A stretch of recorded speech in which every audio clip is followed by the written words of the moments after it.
Gmail storage paihthawl dan Gmail storage paihthawl dan he tama amai ro chu pakhat chok tun tuma hian toy ten thlir lu kong Gmail application han kan lu tanga chuan heta hian profile icon ni kan hetanga chuan a hnuai lama khan clean up space ti kha kan hetanga chuan hei engzat en ula 79% off 15 GB use entir 79% kamang to ni 15 GB kan chuan a hnuai hian 11.91 GB kamang to a 15 GB atang kan tro ni kan paihthawl ni clean up space ti kha kan hetanga ta hian hey large drive file entir large photo and videos entir chuan emails with large attachment entir unsupported videos ti only 1 MB mo kha ho kha chuan heta hian Google Photos a hian 8.47 GB manga Google Drive a hian 2.71 GB manga Gmail a hian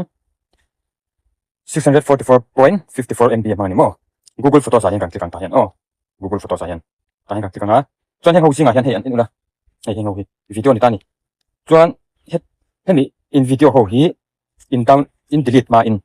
tuna in delete to chuan permanent in delete to na chumi ma chuan ke ma chuan computer a emo pen drive a emo khan in download fekanga heng ho hi mo in select anga in save pen drive a emo computer a mo laptop a mo in save to hnuwa khan hian in select anga ti khan hei ka me to pia kan thela hi MB hi hei alo pung chu zel me chuan hei ti hian kal phei zel an select zel anga kha kal phei zel tro kal phei zel heng ho zong hi in phone a om reng tun lo pui emo chin chiat lak in ti ho phei ka chu so tang khan computer a mo pen drive a mo in transfer fekanga in save fekanga chumi hnuwa chuan in phone mi khan delete anga chuan Google storage le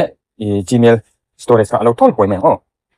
Gmail a full entir notification a send in ron lang china mo kan poi entry ka kha a paihthawl dan hei 1 GB ka select to a 1.5 selected alenti tin khan in chuan khamin he zo khan in du ro jong kha ta yan delete in mai don ne permanent in delete ne khan delete in hetanga chuan hei I understand that item in the Google Photos bin will be permanently deleted after 60 days 60 days no permanent in allow in delete me hei hin hetanga hei tikanga chuan eta ya move to bin ain tianga bin a khan recycle bin kan tianga khan ain don nge ain download photanga recycle bin a khan chuan ni som ruk no ama in permanent in allow in delete mai don chuan in Google storage a thol hoi me kan tikanga chuan hei hin mai don kha Gmail storage